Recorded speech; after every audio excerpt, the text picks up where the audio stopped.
आचार्येभ्यो ब्रह्म विद्या संप्रदाय कर्तृभ्यो वंश ऋषिभ्यो महद्भ्यो नमो गुरुभ्यः।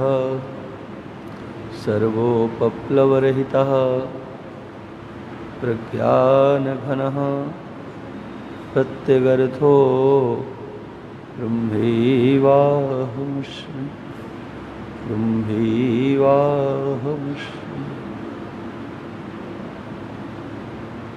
शङ्करं शङ्कराचार्यं केशवं वादरायणं सूत्रभाष्यकृतौ वन्दे भगवन्तौ पुनः पुनः। प्रशान्तभावं शिवमद्वितीयं प्रदायकं मुक्तिमखण्डबोधं विनाशकं मोहमदादिदोषान् प्रणमामि तं सद्गुरुं वामदेवं। यद्विद्याविलासेन भूतभौतिकसृष्टयः तं नौमि परमात्मानं सच्चिदानन्दविग्रहम्। पार्थाय प्रतिबोधतां भगवता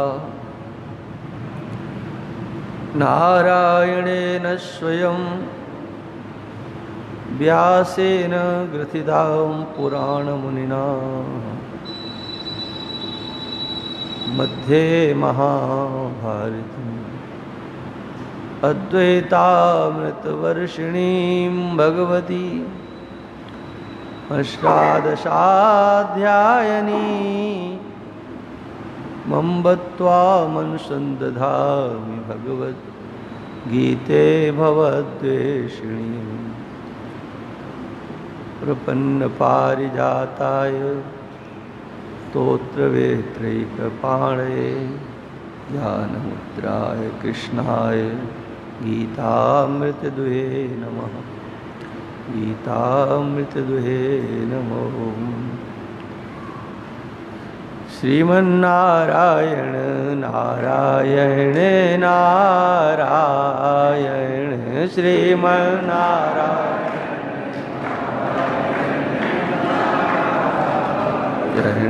भजमल नारायण नारायण नारायण भजमल नारायण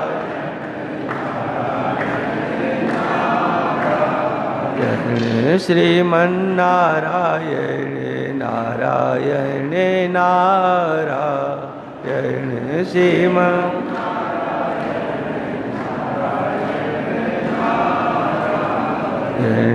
भजमन नारायण नारायण नारायण भजमन।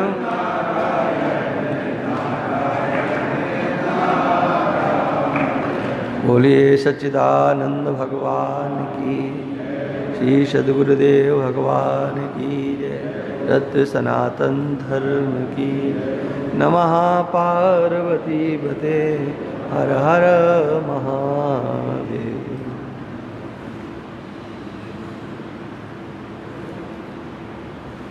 जो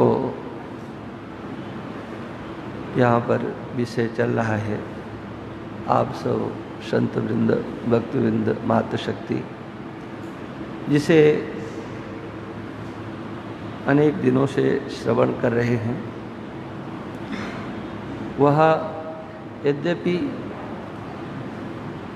बहुत विस्तृत विषय है, एक एक भगवान का शब्द है, वह निरर्थक नहीं है, सार्थक है। यह नहीं है कि उन्होंने बोल दिया है कुछ, जो कुछ भी बोला है, एक एक शब्द हमारे आपके सबके दृष्टि को तीक्ष्ण करने के लिए बोला गया है। भगवान अर्जुन से ये जो विषय रख रहे हैं अर्जुन के समक्ष और संबोधन करते हैं, हे अर्जुन पुरुषर्षभ, तुम पुरुषों में श्रेष्ठ हो।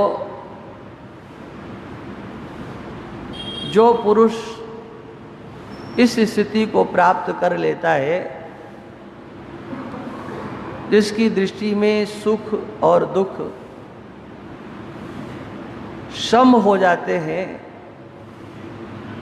वो अमृतत्व को प्राप्त करने का अधिकारी हो जाता है। ये अमृतत्व क्या है? अपने स्वरूप में मरना नहीं है, हम मरते नहीं हैं, ऐसा एक निश्चय होना, यही अमृतत्व है। ये नहीं कि किसी लोक विशेष में अमृत होगा और अमृत जैसे पिया जाता है लोक में, कहते हैं उसने तो आप पंजाब में जाओगे तो वहाँ गुरु परंपरा में अमृत छकाया जाता है, कटोरे में उसको उनके मंत्र हैं, मंत्रों से सरोवर के जल को पवित्र किया जाता है, शुद्ध करके और पिलाया जाता है, माने वहाँ अमृत पिलाया जाता है। ऐसे ही देवलोक में भी अमृत की कहानी है, वहाँ पर भी देवलोक में भी अमृत पीने को मिलता है। पाताल लोक में भी अमृत के कुंड हैं, पीने को मिलते हैं। ये सब कथाएं आप सबने सुनी है, लेकिन यहाँ पर वह अमृत प्राप्त करने का अधिकारी होता है। इसे कौन सा अमृत मिलता है? पाताल लोक वाला मिलता है या भूलोक वाला मिलता है या स्वर्ग लोक वाला मिलता है? तो यहाँ भगवान कहते हैं कि ये अमृत वह है जो कहीं नहीं मिलता है, प्रत्येक के पास है। आत्मा ही अमृत स्वरूप है।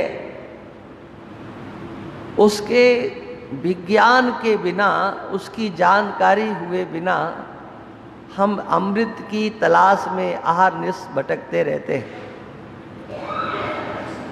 हमें आह्लाद प्राप्त हो, आनंद प्राप्त हो, किसी भी कारण से हमको दुख की प्राप्ति न हो, संसार की प्राप्ति हो और दुख की प्राप्ति न हो, संबंध हो और दुख नहीं हो, संयोग हो और दुख नहीं हो, ये प्रत्येक की भावना रहती है। क्या ऐसा संभव है? संयोग हो और वियोग न हो, आगमन हो और जाना न हो, ऐसा तो संभव नहीं है। तब इन द्वंद्वों के बीच में रहते हुए हम निर्द्वंद्वावस्था को कैसे प्राप्त कर सकते हैं? इससे हमको विक्षेप की प्राप्ति न हो। सुख आया है वो भी हमें विक्षेप देता है और दुख आया है वो भी हमको विक्षेप देता है। गोस्वामी जी ने मानस में लिखा, सुख हर्षई जड़ दुख बिल खाई। लोगों की ये स्थिति होती है कि सुख में वो हर्षित हो जाते हैं और दुख में रोने लगते हैं। ये हर्षित होना और रोने लगना, ये दोनों बराबर हैं। आपके मन में जहां कहीं भी चंचलता आती है, चाहे अच्छी वस्तु को लेकर के और चाहे जो अच्छी नहीं है, जिसे आप अच्छी नहीं समझते हो, उसको लेकर के चंचलता जहां आती है, वहां पर आप विचलित होते ही हैं। वस्तु की प्राप्ति हो और आप विचलित न हो, और तब क्या दृष्टि हो सकती है? ये दृष्टि क्या वास्तव में प्राप्त की जा सकती है? की जा सकती है, निश्चित रीति से की जा सकती है। और ये तभी की जा सकती है जब आपको अपने आत्म स्वरूप का बोध हो। मैं इस शरीर से पृथक हूं, ऐसा बोध होना ही चाहिए। सत्संग करने वाले को या धर्मानुष्ठान करने वाले को, भगवत भक्ति करने वाले को ये तो निश्चय करना पड़ेगा, गांठ बांधना पड़ेगा। इस शरीर से पृथक हमारी अपनी सत्ता है, लेकिन उस सत्ता के स्वरूप के संबंध में जो भ्रांतियां हैं, ये तो एक कर्मकांडी भी मानता है कि इसका फल हमको परलोक में मिलेगा। मानता है कि ये शरीर हम नहीं है, इससे पृथक हम है, लेकिन अपने को भोक्ता के रूप में मानता है। इससे हमको सुख मिलेगा, हम ऐसा कर्म न करें जिससे हमको दुख मिले। पाप कर्म हमसे न बन जाए, हम पुण्य कर्म ही करें।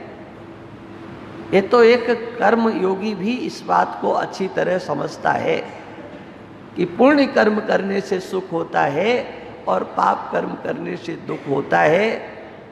पुण्य कर्म हमारे लिए सुखदायी हैं, पाप कर्म दुखदायी हैं। इसलिए समझदार व्यक्ति पुण्य कर्मों का संग्रह करता है और पाप कर्मों का त्याग करता है।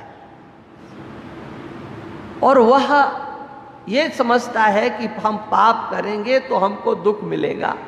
वो ये समझता है कि हम पुण्य करेंगे तो हमको सुख मिलेगा। क्या अंतर है? शरीर से पृथक तो अपने को मानता है, समझता है कि एक दिन शरीर छूट जाएगा, लेकिन हमारे किए गए कर्मों का फल हमारे सिवा और कोई दूसरा भोगने वाला नहीं है। ऐसा उसकी बुद्धि में निश्चित रीति से बैठा होता है और इसलिए वह धर्म का संग्रह करता है, धर्म को आगे करके व्यवहार करता है। लेकिन यहां पर जो बात कही जा रही है, व्यवहार का त्याग किए बिना आप व्यवहार करते करते उससे जो प्राप्त हो रहा है उसमें आप समत्व को प्राप्त हो जाए। वो जो आपको पुण्य और पाप के कर्मों का फल मिलेगा, कहीं मिलेगा, उससे आप सुखी होंगे, उससे आप दुखी होंगे, ये विषय यहाँ नहीं है। यहाँ विषय तो ये है कि व्यवहारिक जीवन में व्यवहार करते करते जो सुख और दुख प्राप्त हो वो आपको प्राप्त ना हो। व्यवहार हो, सब प्रकार का व्यवहार हो। क्या ऐसा भी संभव है कि सब प्रकार का व्यवहार व्यक्ति करता रहे और उसके व्यवहार का स्पर्श उसको ना हो? बस यही दर्शन है। इस दर्शन को समझना है। देखो, सांख्य दर्शन ने इस विषय में हम लोगों की बहुत मदद की है। पहले सांख्य दर्शन का आश्रय लेकर के थोड़ा सा चिंतन करते हैं। सांख्य दर्शन ने क्या मदद की? मीमांसा दर्शन कहता है कि आप करेंगे तो आपको फल मिलेगा, लेकिन सांख्य दर्शन कहता है कि अरे आप करता नहीं। सांख्य दर्शन का कहना है कि आप कर्म करने वाले नहीं हो। हाँ, भोक्ता तो आप हो, लेकिन आप करता नहीं हो। तो सोचो, ये सांख्य दर्शन के इस सीढ़ी पर हम एक बार खड़े होकर के देखें। सांख्य दर्शन की दृष्टि से थोड़ा हम खड़े होकर के देखें कि हम करता नहीं हैं। आप अपने को कर्ता के रूप में जो स्वीकार करते हो, ये एक बहुत बड़ा अज्ञान है। इसको निकाल देना चाहिए, अपनी बुद्धि से निकाल देना चाहिए। मैंने कुछ किया है, मैं कुछ कर रहा हूं और मैं कुछ करूंगा। मैंने नहीं किया है, न मैं कर रहा हूं और न मैं आगे करूंगा। एक ये निश्चय तो हो। फिर आप कहेंगे कि फिर कर कौन रहा है? तो पहली बात तो ये है कि इसमें आपको दिमाग ही नहीं लगाना चाहिए। यदि आपका शास्त्र पर, भगवान के वचनों पर विश्वास है तो श्रद्धा पूर्वक गांठ बांध लो। क्या मैं नहीं कर रहा हूं? लेकिन श्रद्धा तो पूरी होती है, लेकिन इन बातों की गांठ नहीं बांध पाते। हाँ, हम ये बात मानने के लिए तैयार नहीं होते। और तब अनेक पद्धतियों के द्वारा ये सिखाने का प्रयास किया जाता है कि आप नहीं कर रहे हो, नहीं कर रहे हो। कौन कर रहा है? प्रकृतेः क्रियमाणानि गुणैः कर्माणि सर्वशः। प्रकृति के गुणों के द्वारा ये सारा का सारा व्यवहार हो रहा है। व्यवहार तो प्रकृति के गुणों में हो रहा है। प्रकृति कहो या प्रकृति के गुणों में कहो, एक ही बात है। गुणा गुणेषु वर्तन्त इति मत्वा न सज्जते। वो पुरुष और प्रकृति का विवेक करने वाला ये समझ लेता है कि इसमें हम कहीं करता नहीं है। और वास्तव में जब चिंतन करोगे तो ये समझ में आ जाएगा, इस कार्यकरण संघात में क्रिया होती है। कार्यकरण संघात में होने वाले व्यापार को आप अपने ऊपर लाद लेते हो। हाँ, इसलिए भगवान ने कहा, ना समझ की पहचान क्या? अहंकार विमूढ़ात्मा कर्ता हम इति मन्यते। जो अपने को कर्ता मानता है, हाँ, वो अहंकार के वशीभूत हो गया है। हाँ, अहंकारी है, उसके अंदर अहंकार है।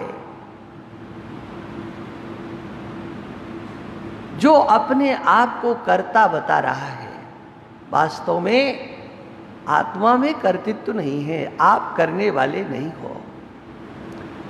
आप भगवान के भक्त हो ना, तो भी आपको ये निश्चय करना पड़ेगा कि मैं करने वाला नहीं हूं। मैं करने वाला नहीं। प्रकृति और पुरुष की दृष्टि से विवेचन करने पर आप अकर्ता सिद्ध हो जाएंगे। और भगवान के भक्त हो तो आपको एक ही निश्चित करना है। क्या?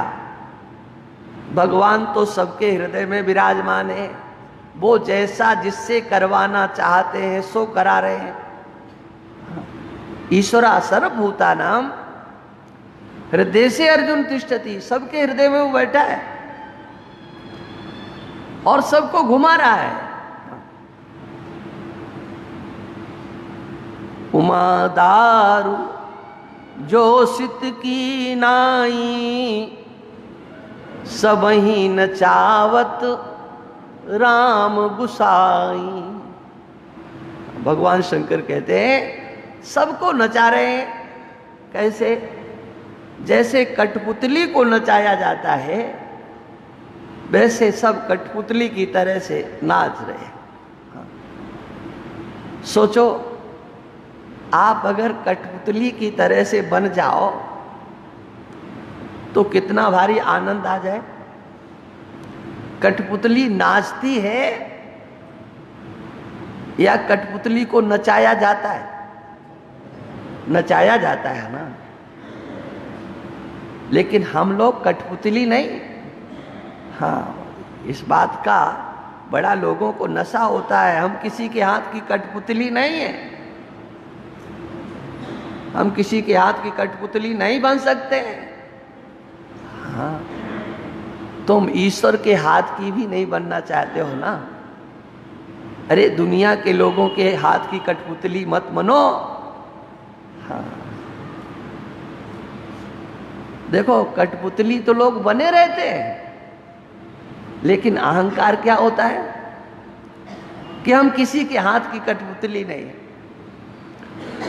सच ये है कि जीवन सारा कठपुतली बनकर के ही निकल जाता है। हाँ, सारा जीवन बचपन से लेकर के अंत समय तक दूसरे के हाथ की ही कठपुतली बनकर के रहना पड़ता है। गोस्वामी जी ने तो बड़ा व्यंग किया। ये संसार के लोग इस बात को तो स्वीकार नहीं करते हैं कि हमें ईश्वर नचा रहा है, लेकिन नाचते हैं। कैसे नाचते हैं? बोले नारी विभस नर सकल गुसाई, नाचत नट मरकट की नाई। ये सुनकर के अच्छा तो नहीं लगेगा ना।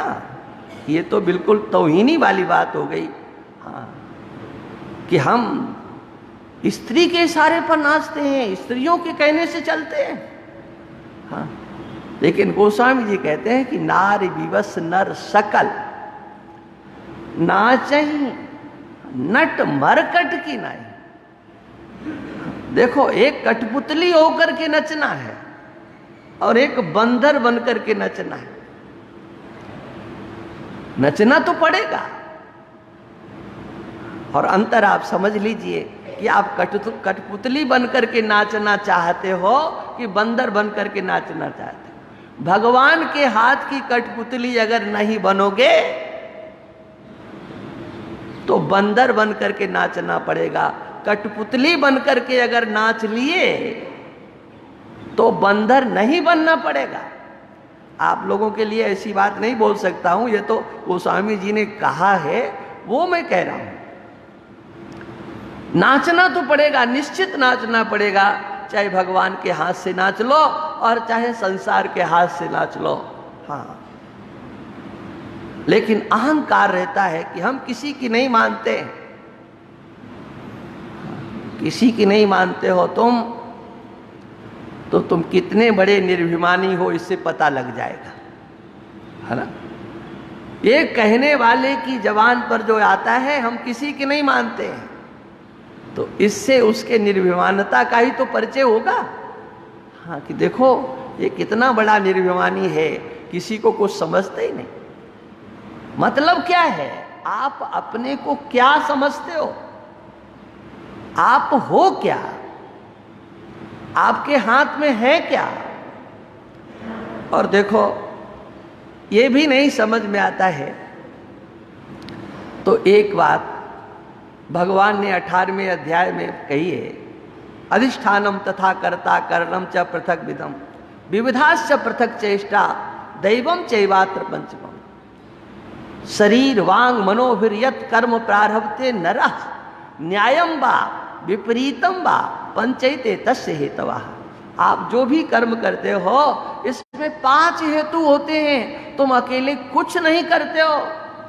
मिथ्याभिमानी हो, अहंकार विमूढ़ात्मा, कर्ता हम इति मन्यते। ये आपका कितना बड़ा अहंकार है कि मैंने किया है। अरे तुम क्या करते हो भाई? कुछ नहीं कर सकते हो। इन 5 चीजों में से एक वस्तु का भी अभाव तुम्हारे पास होगा तो तुम क्रिया नहीं कर सकते हो, कर्म नहीं कर सकते हो, फल की सिद्धि नहीं हो सकती है। कहीं न कहीं आपको इस अकर्तृत्व की भूमिका पर आकर के खड़ा होना होगा निश्चित रीति से कि मैं करता नहीं हूं। ये बात आपको स्वीकार करनी पड़ेगी किसी भी तरीके से। देखो, तर्क से ही बात को समझना है। हाँ, क्योंकि कथाओं से तो आप सुनते रहते हो और समझते ही हो, लेकिन तर्क से इस बात को कैसे समझें कि हम कुछ नहीं कर रहे। आप लोग यहां बैठे बैठे प्रवचन को सुन रहे हो और आपके मन में भी आता है कि हम सुन रहे हैं, और सुन ही नहीं रहे हैं, आप देख भी रहे हो।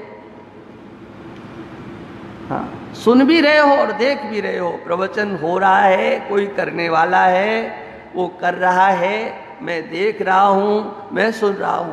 हाँ, अब नींद आ जाए तो बात अलग है।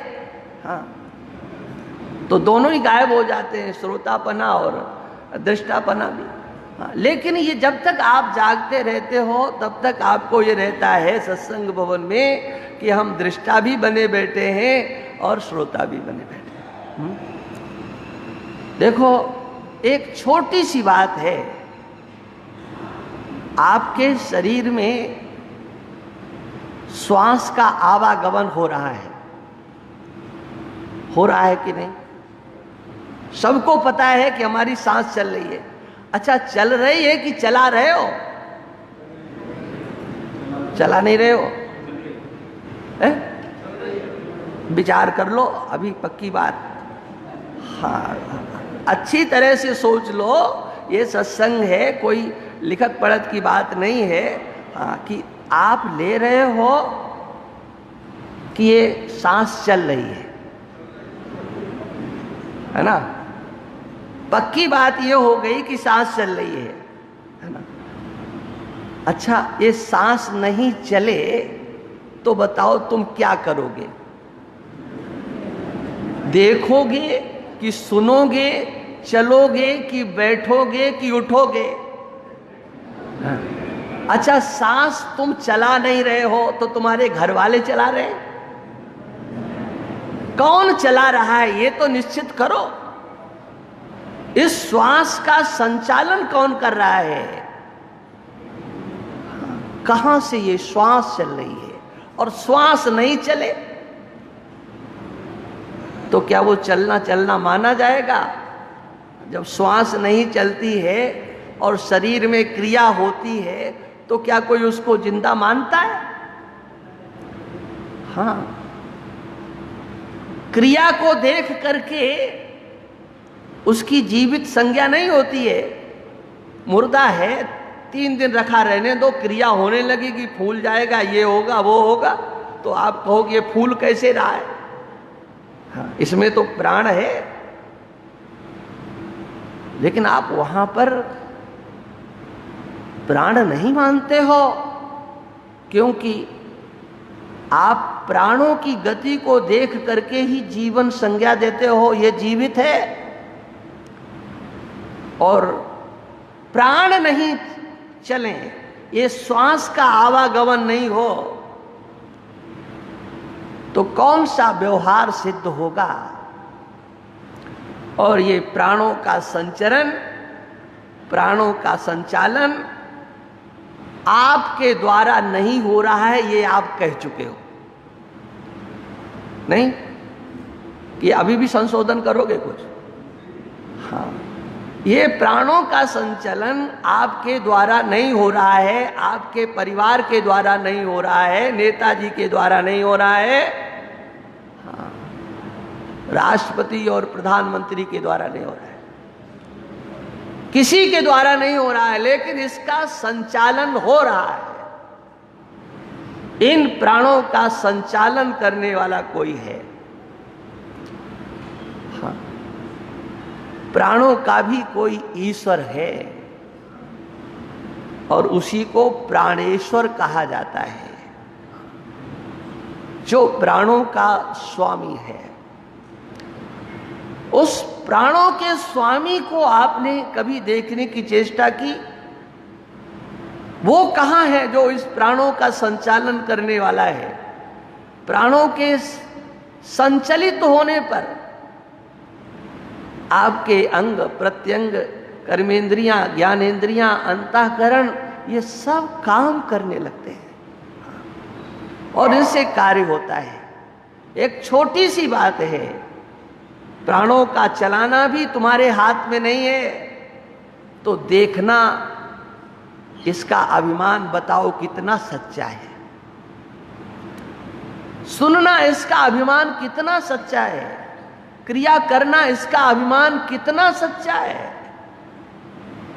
किसी भी रीति से ये आपका अहंकार सच्चा नहीं है कि मैं करता हूं, ये झूठा अभिमान है।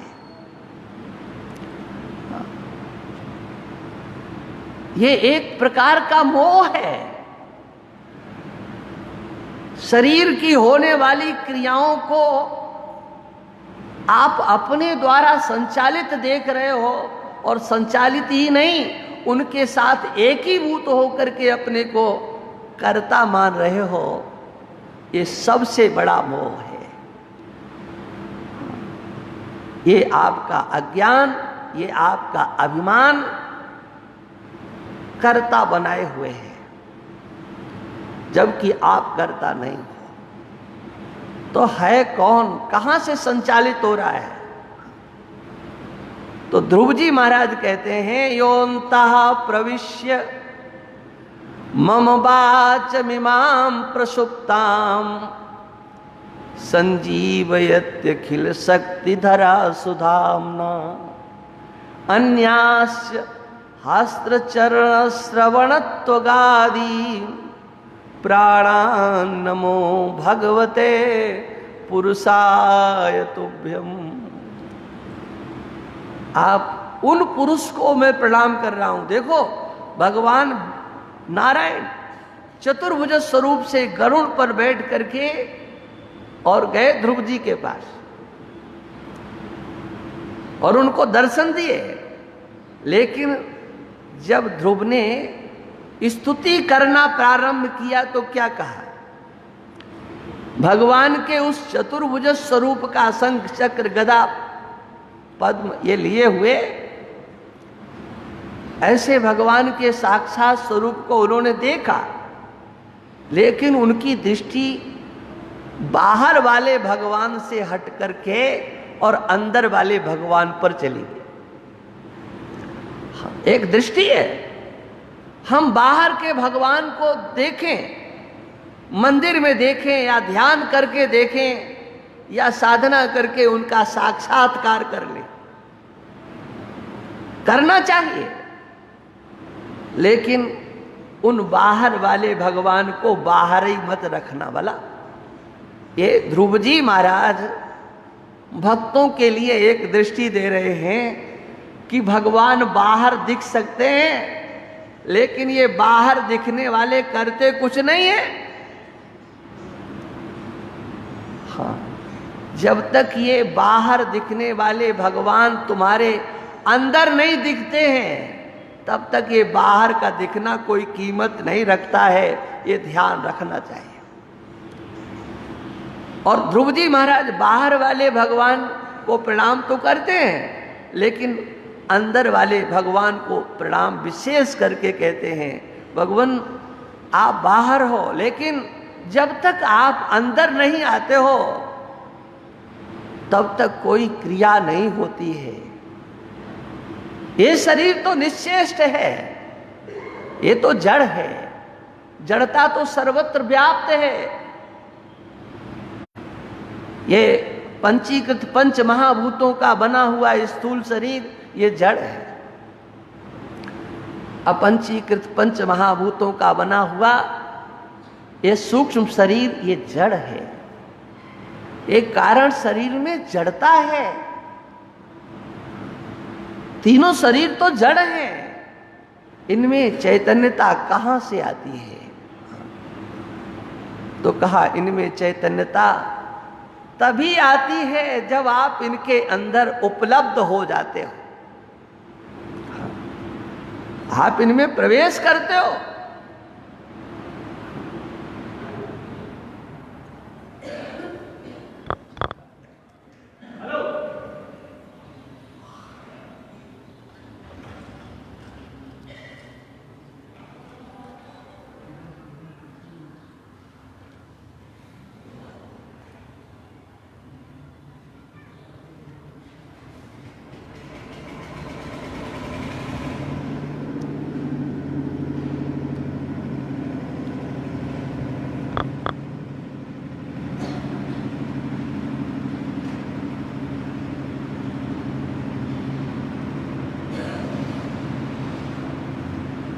नारायण नारायण। तो मैं ये कह रहा था,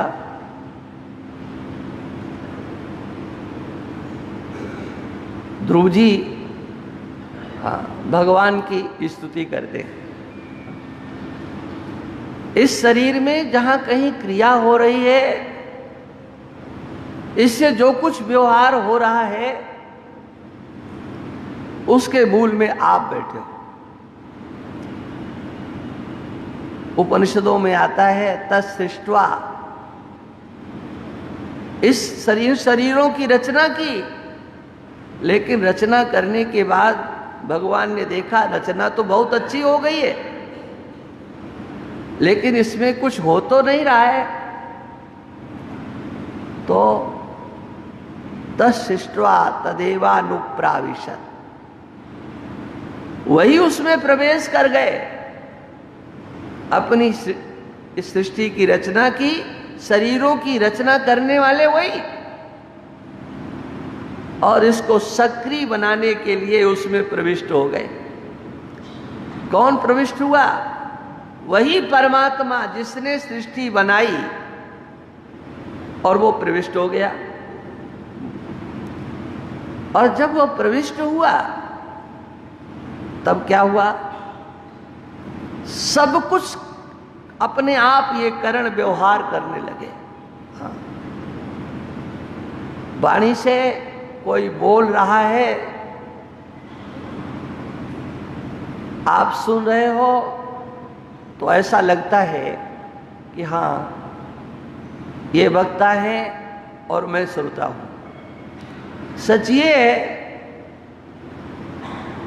कि न कोई वक्ता है न कोई श्रोता है। इस बात को ध्यान रखना चाहिए। प्रहलाद जी, ध्रुव जी महाराज कहते हैं कि जब आप अंदर होते हो ना, तो सबसे पहले आप वाणी को शक्ति प्रदान करते हो। योऽन्तः प्रविश्य मम वाचमिमां प्रसुप्ताम्, सबसे पहले वागेंद्री को आप शक्ति देते हो। बोलो बोलो। क्या ऐसा संभव, क्या ऐसा अनुभव में आता है? हाँ, अनुभव है।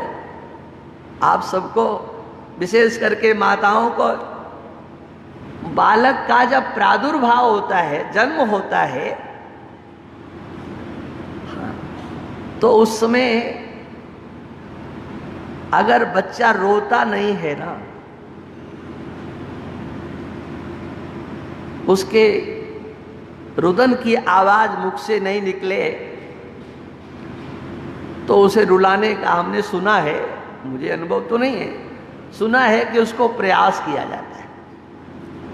माने वाणी को ही जागृत सबसे पहले किया जाता है। ये नहीं कि कोई कहे कि इसकी आंख खुलाओ, कुछ आवाज करें, न तो शब्द सुनाया जाता है उसको, न रूप दिखाया जाता है, और वो भी अपने आगमन की जो सूचना देता है। कोई भी वो जीव है, वो अपने आगमन की सूचना कैसे देता है?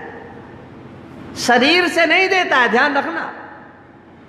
वाणी से ही अपने आगमन की सूचना देता है। वाणी से सूचना देता है। योऽन्तः प्रविश्य मम वाचमिमां प्रसुप्ताम्, जो सोई हुई वाणी को जगा देता है।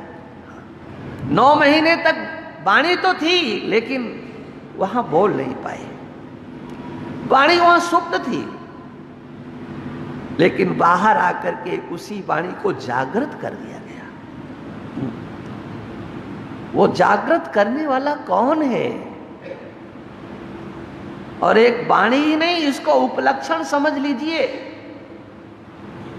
ऐसे ही समस्त कर्मेंद्रिय और ज्ञानेंद्रियों को वही शक्ति प्रदान करता है। वही हमारे प्राणों को शक्ति प्रदान करता है, कर्मेंद्रियों को, ज्ञानेंद्रियों को, और वही अंतःकरण को शक्ति प्रदान करता है। जिस जिस करण को जिस प्रकार की शक्ति चाहिए, उस करण को उस प्रकार की शक्ति प्रदान करने वाला अगर कोई है तो उसका नाम ईश्वर है। आप इस दृष्टि से विचार करो। हमारे आपके कर्मेंद्रिय, ज्ञानेंद्रिय, अंतःकरण से होने वाले समग्र व्यवहार को आप कर रहे हो कि आपसे कोई करा रहा है? तो देखो, सीधे सीधे अगर आपकी समझ में नहीं आ रहा है कि मैं कैसे नहीं कर रहा हूं, मैं तो कर रहा हूं, और कर रहा हूं तो करता हूं, तो इस दृष्टि को अपने हृदय में लाने की चेष्टा करो कि आप कर तो रहे हो लेकिन करने वाले आप नहीं हो, आपसे कराया जा रहा है। आप यहां पर आ जाओ। कौन करा रहा है? कहा जो शक्ति दे रहा है वही करा रहा है, और वो ईश्वर है। ये सब किस लिए इतनी चर्चा हो रही है कि इन समग्र दृष्टियों से आप अपने को अलग करने की चेष्टा करो। गुण गुण में बरत रहे हैं, या प्रकृति के द्वारा सारा व्यवहार हो रहा है, या ईश्वर करा रहा है, कुछ भी हो सकता है। इन सब में जो आपको पक्ष अच्छा लगता हो उसे आप स्वीकार कीजिए और एक जगह खड़े हो जाओ, मैं करता नहीं हूं, मैं करने वाला नहीं। यहां तक आपको पहले पहुंचना पड़ेगा। हाँ। और जब आप अपने कोई निश्चय कर लोगे कि करता नहीं, तो फिर आप भोक्ता कैसे हो जाओगे? ऐसा तो नहीं देखा जाता है कि करता कोई हो और भोक्ता कोई दूसरा। आप करता नहीं हो, कोई भी करता हो, और आप भोक्ता भी नहीं हो, तो भोक्ता कौन है? तो देखो, जो करता होगा सो भोक्ता होगा। जब कराने वाले भगवान हैं, सब कुछ करा रहे हैं, तो भोक्ता भी वही होंगे, आप नहीं हो सकते हो। हाँ। भोक्तारम यज्ञ तपसाम सर्वलोक महेश्वरम सुहृदम सर्वभूतानां ज्ञात्वा माम शांति मृक्षति। जो ऐसा समझ लेता है कि मैं भी भोगता हूं, उसको बहुत शांति मिल जाती है। देखो, ये दृष्टि आ जाए, कौन खा रहा है, आप किसे खिला रहे हो, खाने वाला कौन है? आपकी दृष्टि में यदि ईश्वर खाने वाला नहीं है तो ये आपकी दृष्टि अच्छी नहीं है, इसको ठीक करो। आप किसी को भोजन दे रहे हो या माताएं भोजन कराती हैं, कौन भोजन करता है? सांसें नहीं चल रही हो तो कौन सा भोजन आप उसके सामने परोसोगे जी? सांसों का संचालन करने वाला, वाणी को बोलने की शक्ति देने वाला वो परमात्मा जब तक आपको इस शरीर में दिखाई देगा, आप इसके सामने चाहे जैसे व्यंजन परस दो, लेकिन है क्या? ये दृष्टि हमारे पास नहीं आती है कि इस शरीर के अंदर जो बैठा है वो भोगता है। नहीं नहीं, हमारा तो बेटा खा रहा है, हमारे ससुर खा रहे हैं, हमारे सास खा रही है, भाई खा रहा है, मित्र भोजन कर रहा है, आप लोगों की दृष्टि तो शरीर पर होती है, लेकिन ये शरीर कभी भोगता नहीं हो सकता है, ये शरीर कभी खा नहीं सकता है। खाने वाला तो वो ईश्वर ही है। हाँ, उसके सिवा और कोई भोगता नहीं है, ध्यान रखना। ये भगवान की महती अनुकंपा है कि आपको वो कर्ता पने से भी हटा रहे हैं और भोक्ता पने से भी हटा रहे हैं। उपदृष्टानुमंता चा भर्ता भोक्ता महेश्वरः परमात्मेति चाप्युक्तो देहेस्मिन् पुरुषः परः। इस शरीर के अंदर वो परमात्मा है। हाँ, इस शरीर के अंदर उसकी उपलब्धि होने वाली है। किस रूप में? वो तो है, लेकिन उपलब्धि नहीं हो पाती है। देखने वाला, विचार करने वाला, भरण पोषण करने वाला, भोक्ता, सबका शासन करने वाला, और जिसको परमात्मा कहा जाता है वह इसी शरीर में उपलब्ध है। देहेस्मिन्, जिसको परम पुरुष की संज्ञा दी जाती है, इसी देही में उपलब्ध है।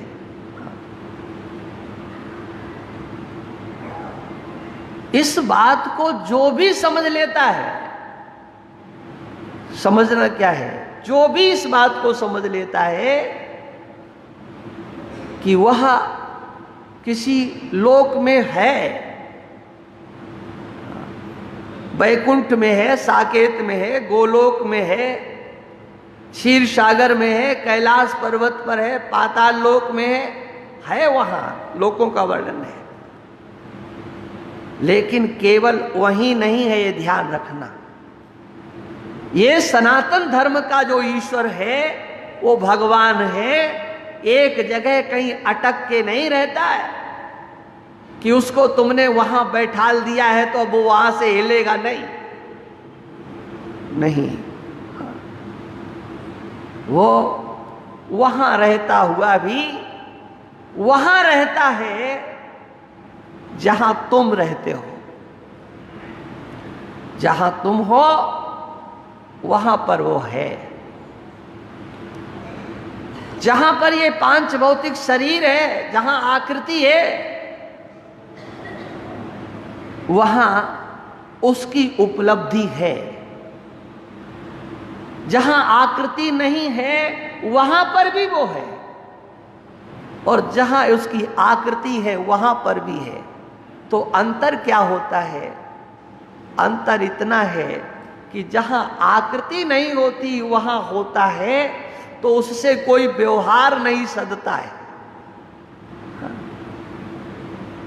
उससे कोई व्यवहार नहीं होता। लेकिन जहां आकृति है और वहां जब उसकी उपलब्धि होती है तो वहां व्यवहार सध जाता है, व्यवहार वहां हो जाता है।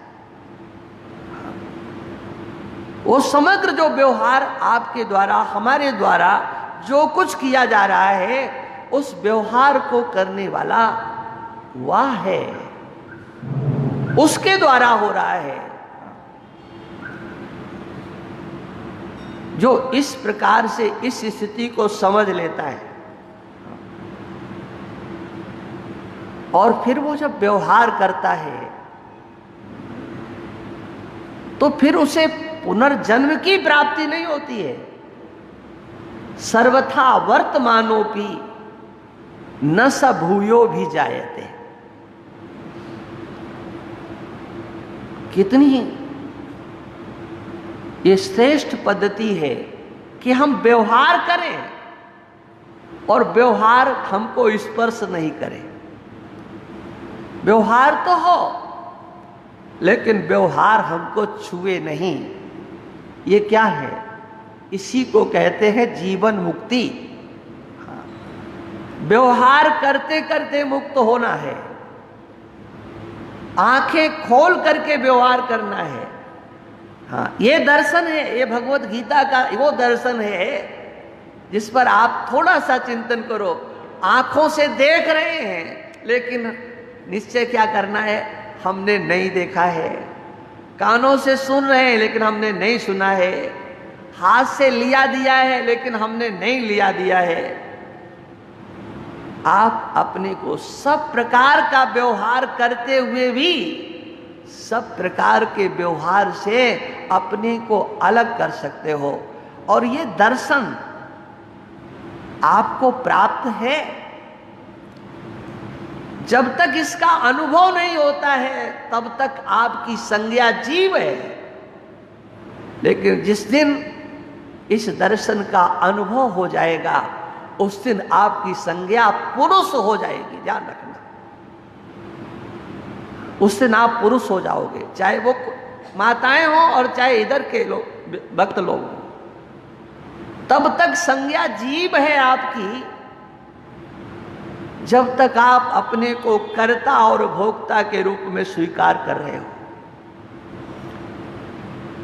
लेकिन जिस दिन कर्ता और भोक्ता के रूप में आप अपने को स्वीकार नहीं करोगे, उस दिन आपकी संज्ञा बदल जाएगी, आपका नाम बदल जाएगा। क्या नाम हो जाएगा? उस समय आपका नाम हो जाएगा पुरुष। पुरुषत्व की पहचान क्या होगी? हाँ, पुरुष तो हम बन गए। मान लीजिए कोई भी कह दे कि हाँ हाँ ठीक है, बहुत दिन हो गए सुनते सुनते, इसको आगे बढ़ाने की दृष्टि से अब तो हम समझ गए हैं पूरा का पूरा। हाँ, पुरुष हम हो गए हैं, इसकी पहचान बताओ। पहचान क्या होगी?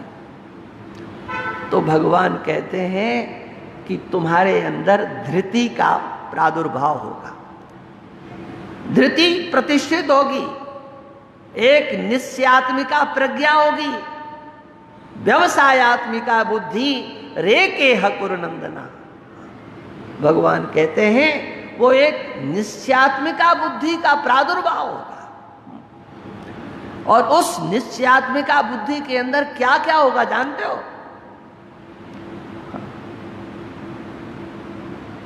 प्रवृत्तिम च निवृत्तिम च कार्याकार्ये भया भये बंधम मोक्षम च या वेत्ति सबुद्धि पार्थ सात्विकी। तुम्हारी बुद्धि के अंदर ये 6 चीजें आ जाएंगी। प्रवृत्ति, निवृत्ति, कार्य, अकार्य, भय और अभय। इनको जब समझ लेंगे कि अभयता क्या है, भय कहां है, कार्य क्या है, अकार्य क्या है, प्रवृत्ति क्या है, निवृत्ति क्या है, तो फिर कहानी रह जाएगी बंधन और मुक्ति की। तो उस बंधन और मुक्ति को भी तुम्हारी बुद्धि जान लेगी। ये कितना ऊंचा दर्शन भगवान कृष्ण दे रहे हैं। बंधम मोक्षम च या वेत्ति। जो बुद्धि बंधन और मोक्ष को जानती है, माने ये बंधन और मुक्ति जानने की चीज है, ये मानने की चीज नहीं है। हमारा जो मोक्ष है वो मानने की चीज नहीं है, उसको आप जानने वाले हो। और बंधन भी मानने की चीज नहीं है, जानने की है। ये तो आप कहते हो कि हम बंधे हुए हैं, तो बताओ ये जानते हो कि मानते हो? हाँ, बंधे हुए हो। हाँ, और कहोगे ये जरूर, क्या करें हम तो बंधे हुए हैं। बताओ कहां से बंधे हो? कहीं से नहीं बंधे हो जी। आप वो हो जो आपको कोई बांध ही नहीं सकता है। हाँ, अरे बोले महाराज ये पंडित तो आए दिन बांधते रहते। अच्छा, बांध देते हैं, लेकिन वो पंडित खोलते हैं कि नहीं? खोल भी देते हैं। जैसे जहां प्रक्रिया से, सनातन पद्धति से विवाह होता है, वहां पंडित लोग बांधते हैं, गांठ जोड़ देते हैं। अच्छा, बाद में वो गांठें खुलती हैं कि नहीं? वो तो खुल जाती है, लेकिन तुमने अंदर से जो गांठ लगाई, अब उसमें पंडित क्या करे? नहीं समझे? आया नहीं समझ में? ऊपर की जो गांठ थी, ब्राह्मण देवता ने लगाई थी, उन्होंने कहा लो अब हम तो खोले दे रहे हैं, और अंदर की गांठ लग गई, और वो इतनी भयंकर होती है कि अब ब्रह्मा भी उसको खोलना चाहे तो वो उनको गांठ ही नहीं मिलेगी, कहां से खोले? और आप भी अगर उस गांठ को खोलना चाहो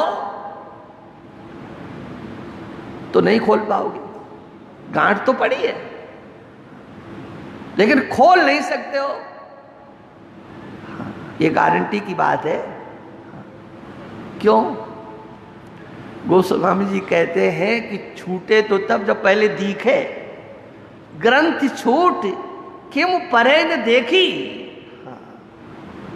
वो गांठ छूटे तो तब जब पहले दिखाई पड़े। क्या मतलब? दिखाई ही नहीं पड़ रही है, लेकिन अनुभव में आ रही है, तो इससे बड़ा और क्या अज्ञान हो सकता है? क्या समझे? जो दिखाई नहीं पड़े और उसको भी स्वीकार कर लिया जाए, हाँ, ये क्या है? हमारी बुद्धि की एक कमजोरी मात्र है,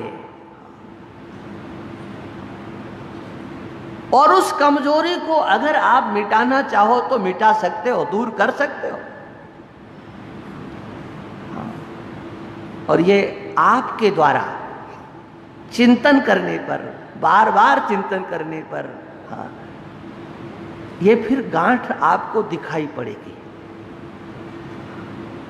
लेकिन कैसी दिखाई पड़ेगी? देखो, गोस्वामी जी लिखते हैं क्या, जड़ और चेतन की ग्रंथि हो गई, तो कहा ये सिद्धांत तो कुछ समझ में नहीं आ रहा है, ये बताओ ये गांठ सच्ची है कि झूठी? तो देखो, गोस्वामी जी सत्य के पक्षपाती हैं। हाँ, कहते यद्यपि मृषा, ये गांठ झूठी है। जितनी भी गांठें संसार में दिखाई पड़ती हैं, उन गांठों में कहीं सच्चाई नहीं है।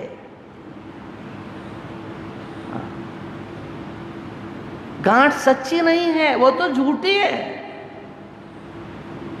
तो झूठी गांठ को खोल दो। कहा बस यही समस्या है कि झूठी होते हुए भी ये खुल नहीं पा रही है। यद्यपि मृषा छूटत कट नहीं।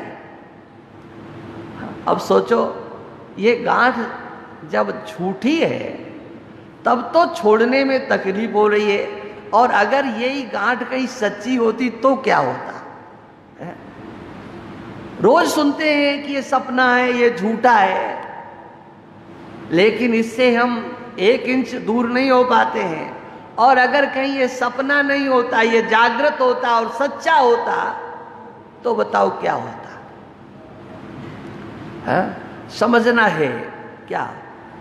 हम उस समय पुरुष संज्ञा को प्राप्त कर लेंगे जिस समय पर हम इस सच्चाई को समझ जाएंगे। हमारे अंदर कर्तृत्व नहीं है, हम कर्ता नहीं हैं, हम भोगता नहीं हैं, तब हमारी पुरुष संज्ञा हो जाएगी।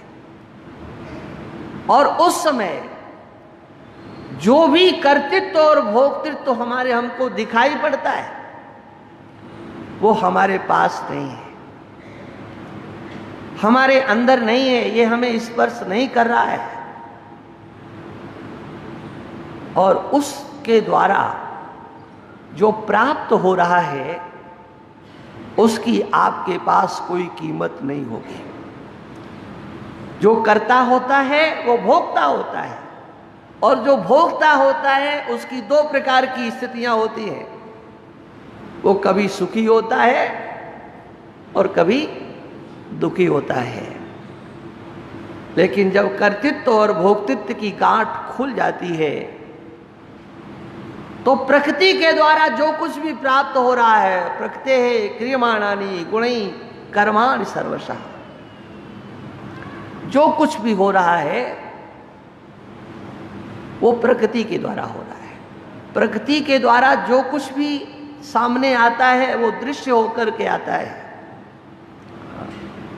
प्रकृते विच कर्माणि क्रियमाणानि सर्वशः यह पश्यत तथात्मानम अकर्तारम स पश्यति। प्रकृति के द्वारा हो रहा समग्र व्यवहार। तीसरा अध्याय और 13वें अध्याय को जरा समझने की चेष्टा करो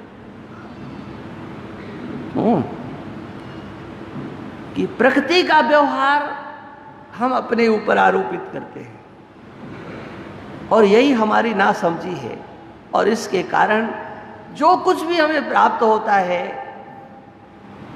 उसे हम कहीं न कहीं अपने ऊपर आरोपित करते हैं। और जैसे ही आरोपित नहीं करते हैं, मानते हैं कि ऐसा हो गया, तब हमारी संज्ञा जीव हो सकती है, मनुष्य हो सकती है, पिता हो सकती है, पुत्र हो सकती है, अनेक संज्ञाएं हो सकती हैं। और उन संज्ञाओं में एक लिपटा हुआ है, हम दुखी हैं, हम दुखी हैं, हम सुखी हैं। इन संज्ञाओं में आप अपनी एक नई संज्ञा बना लेते हो। चलो इससे आगे चर्चा करते हैं। मेरा सत्य चित आनंद रूप कोई कोई जाने रे, मेरा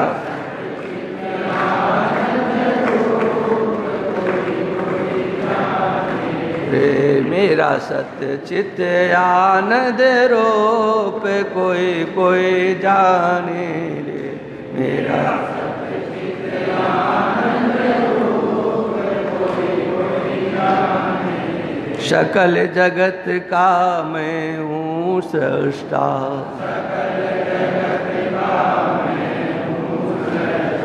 देह तीन का मैं हूँ दृष्टा,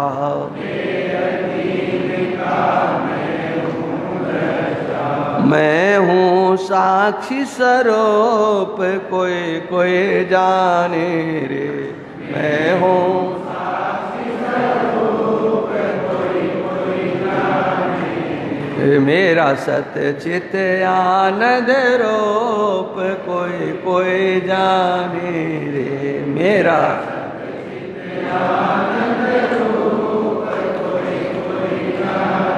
पंचकोश से मैं हूँ न्यारा,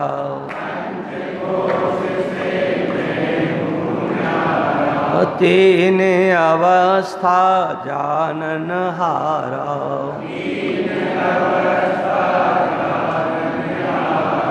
अनुभव सिद्ध अनूप कोई कोई जाने रे, अनुभव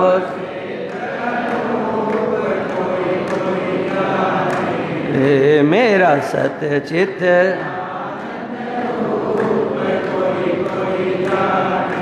जन्म मरण मेरा धर्म नहीं है,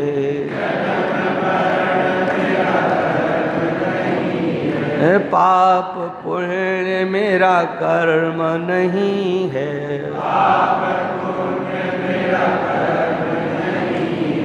मैं हूँ सत्य स्वरूप कोई कोई जाने रे, मैं हूँ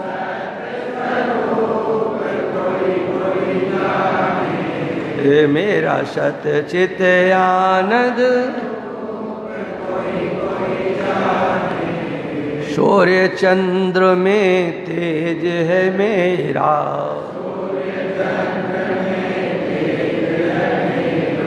अग्नि ताप में ओज है मेरा,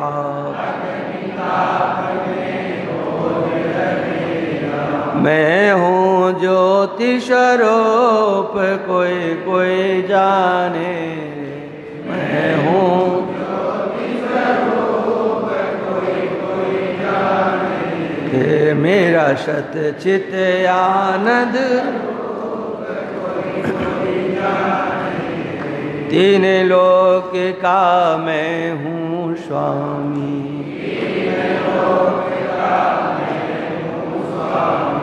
घट घट व्यापक अंतरयामी।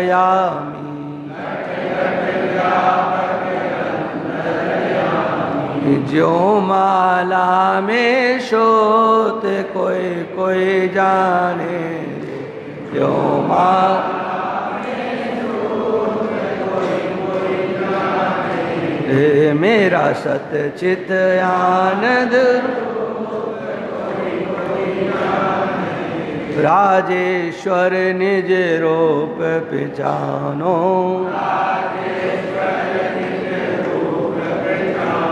ओ जीव ब्रह्म में भेद न मानो।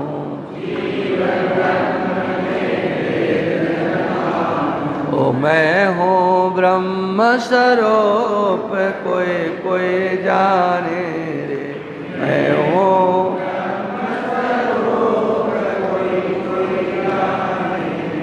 मेरा सत चित आनंद रूप कोई कोई। बोलिए सच्चिदानंद भगवान।